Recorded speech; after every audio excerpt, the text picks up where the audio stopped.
ஜனவரி மாதம் 17ஆம் தேதி 2024 திருப்பலி வாசகங்கள்.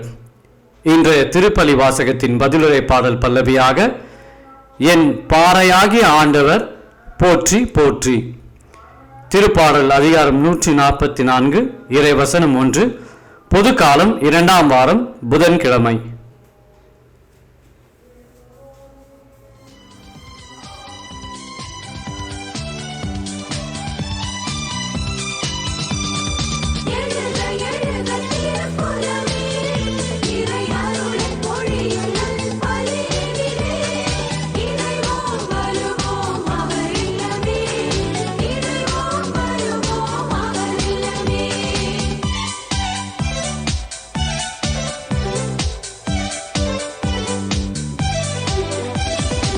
இறைவனின் அரசில் இணைந்திட அழைக்கிறார் இயேசு ஆண்டவர்.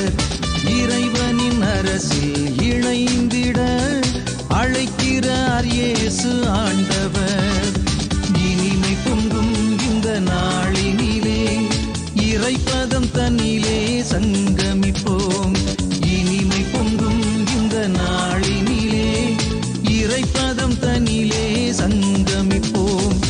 எழுக எழுக திருக்குலமே, இறை அருளை பொழியும் நல் பலியினிலே.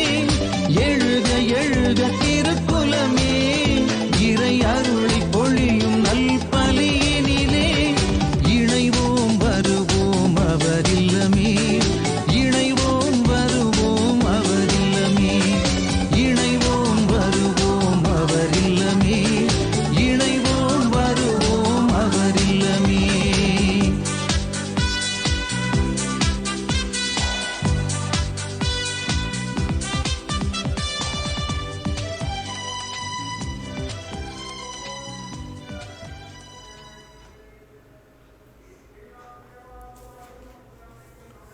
முதல் வாசகம். தாவீது கவனும் கல்லும் கொண்டு பெலிஸ்தியனை வீழ்த்தினார். சாமுவேல் முதல் நூலிருந்து வாசகம். அதிகாரம் 17, இறைவசனம் 32 முதல் 33 மற்றும் 37 மற்றும் 40 முதல் 50 முடிய.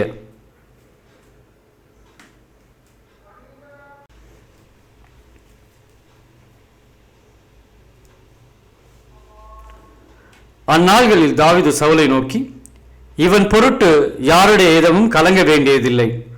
உம் அடியானாகிய நானே சென்று அந்த பெலிஸ்தியனோடு போரிடுவேன் என்றார். அதற்கு சவுல் தாவீதிடம், இந்த பெலிஸ்தியனை எதிர்த்து போரிட உன்னால் இயலாது. நீயோ இளைஞன், ஆனால் அவனோ தன் இள வயது முதல் போரில் பயிற்சி உள்ளவன் என்றார். மேலும் தாவீது, என்னை சிங்கத்தின் கையுக்கும் கரடியின் கைக்கும் தப்புவித்த ஆண்டவர் இந்த பெலிஸ்தியன் கைக்கும் தப்புவிப்பார் என்றார். அதற்கு சவுல் தாவீதிடம், சென்று வா, ஆண்டவர் உன்னோடு இருப்பார் என்றார். தாவீது தம் கோலை கையில் எடுத்துக்கொண்டார். நீரோடையிலிருந்து வழுவழுப்பான 5 கூழாங்கற்களை தேர்ந்தெடுத்து இடையனுக்குரிய தம் பையில் போட்டுக்கொண்டார். தம் கவனை கையில் பிடித்து கொண்டு பெலிஸ்தியனை நோக்கி சென்றார். தன் கேழமை ஏந்துபவன் முன் செல்ல அந்த பெலிஸ்தியனும் தாவீதை நோக்கி நடந்து அவரை நெருங்கினான். பெலிஸ்தியன் தாவீதை கூர்ந்து பார்த்து ஏளனம் செய்தான். ஏனெனில் அவன் சிவந்த மேனியும் அழகிய தோற்றமும் உடைய இளைஞனாய் இருந்தான். அப்பெலிஸ்தியன் தாவீதை பார்த்து, நீ கோளுடனும் என்னிடம் வர நான் என்ன நாயா என்று சொல்லி தன் தெய்வங்களின் பெயரால் தாவீதை சபிக்கத் தொடங்கினான். மீண்டும் பெலிஸ்தியன் தாவீதை நோக்கி, அருகே வா, வானத்து பறவைகளுக்கும் வனத்து விலங்குகளுக்கும் உன் உடலை இரையாக்குவேன் என்றான். அப்பொழுது தாவீது பெலிஸ்தியனிடம், நீ வாளோடும் ஈட்டியோடும் எரிவேலோடும் என்னிடம் வருகிறாய். நானோ நீ இகழ்ந்த இஸ்ராயலின் படைத்திரளின் கடவுளாகிய படைகளின் ஆண்டவர் தம் பெயரால் வருகிறேன். இன்றே ஆண்டவர் உன்னை என் கையில் ஒப்புவிப்பார். நான் உன்னை வீழ்த்தி உன் உடலை துண்டிப்பேன். பெலிஸ்தியரின் பிணங்களை வானத்து பறவைகளுக்கும் பூவுலக விலங்குகளுக்கும் கையளிப்பேன். இஸ்ராயலரிடையே கடவுள் இருக்கிறார் என்பதை உலகில் உள்ள எல்லாரும் இதனால் அறிந்து கொள்வர். மேலும் ஆண்டவர் வாளினாலும் ஈட்டினாலும் மீட்கிறவர் அல்லர் என்று இந்த மக்கள் கூட்டம் அறிந்து கொள்ளட்டும், ஏனெனில் இது ஆண்டவரின் போர். அவரே உங்களை எங்கள் கையில் ஒப்புவிப்பார் என்றார். பெலிஸ்தியன் எழுந்து தாவீதை நோக்கி புறப்படுகையில் தாவீதும் அவனுடன் போரிட பெலிஸ்திய படைத்திரளை நோக்கி விரைந்து ஓடினார். தாவீது தம் பையில் கை வைத்து ஒரு கல்லை எடுத்தார். அதை கவனில் வைத்து சுழற்றி பெலிஸ்தியனுடைய நெற்றி குறிப்பார்த்து எறிந்தார். அந்த கல்லும் அவனது நெற்றிக்குள் தாக்கி பதியவே அவன் தரையில் முகம் குப்புற விழுந்தான். இவ்வாறு தாவீது கையில் வாளேதும் இன்றி கவனும் கல்லும் கொண்டு பெலிஸ்தியன் மீது வெற்றி கொண்டு அவனை வீழ்த்தி கொன்றார்.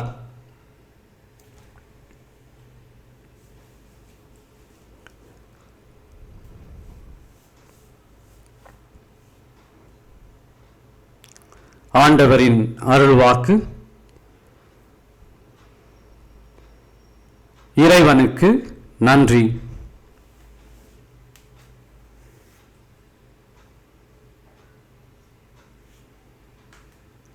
பதிலுரை பாடல். என் பாறையாகி ஆண்டவர் போற்றி போற்றி, போரிட என் கைகளுக்கு பயிற்சி அளிப்பவர் அவரே, போர் பிரிய என் விரல்களை பழக்குபவரும் அவரே.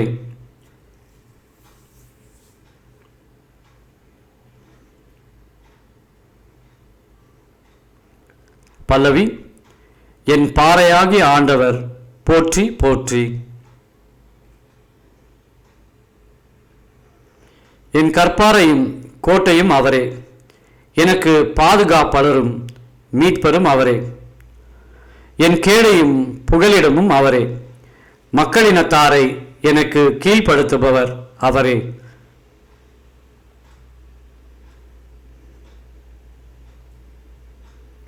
என் பாறையாகி ஆண்டவர் போற்றி போற்றி.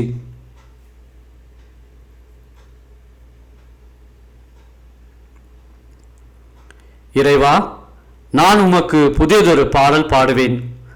பதிநரும்பு வீணையால் உமக்கு புகழ் பாடுவேன். அரசர்களுக்கு வெற்றி அளிப்பவர் நீரே. உம் ஊழியர் தாவீதை கொடிய வாளினின்று தப்புவித்தவரும் நீரே. பல்லவி. என் பாறையாகி ஆண்டவர் போற்றி போற்றி.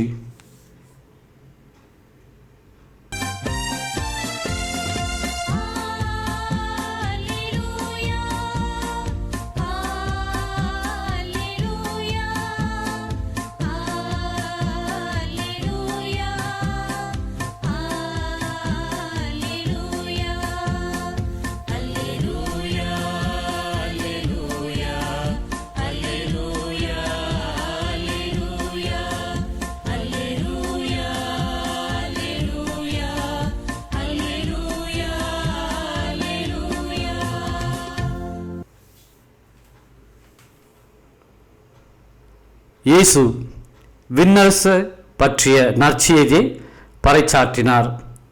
மக்களிடையே இருந்த நோய் நொடிகள் அனைத்தையும் குணமாக்கினார்.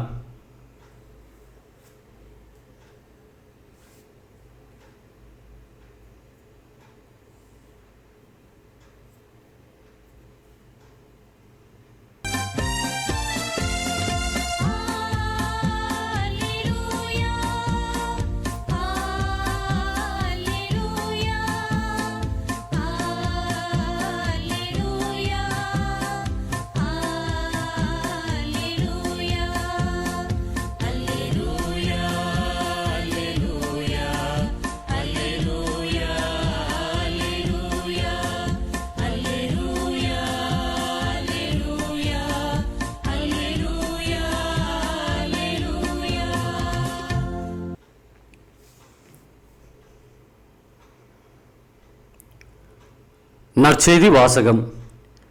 ஓய்வு நாளில் எது செய்வது முறை? உயிரை காப்பதா அழிப்பதா? மார்க்கு எழுதிய தூய நற்செய்தியிலிருந்து வாசகம். அதிகாரம் 3, இறைவசனம் 1 முதல் 6.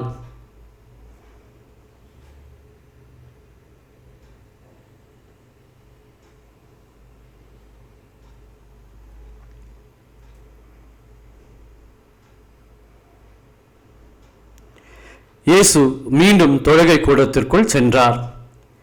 அங்கே கை சூம்பியவர் ஒருவர் இருந்தார்.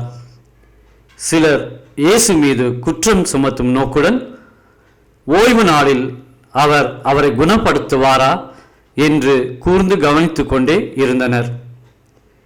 இயேசு கை சூம்பியவரை நோக்கி, எழுந்து நடுவே நில்லும் என்றார். பின்பு அவர்களிடம், ஓய்வு நாளில் நன்மை செய்வதா தீமை செய்வதா, உயிரை காப்பதா அழிப்பதா, எது முறை என்று அவர் கேட்டார். அவர்களோ பேசாதிருந்தார்கள். அவர் சினத்துடன் அவர்களை சுற்றிலும் திரும்பி பார்த்து அவர்களது பிடிவாத உள்ளத்தை கண்டு வருந்தி கை சூம்பியவரை நோக்கி, கையை நீட்டும் என்றார். அவர் நீட்டினார். அவருடைய கை மீண்டும் நலமடைந்தது. உடனே பரிசேயர் வெளியேறி ஏரோதியரோடு சேர்ந்து இயேசுவை எப்படி ஒழிக்கலாம் என அவருக்கு எதிராக சூழ்ச்சி செய்தனர்.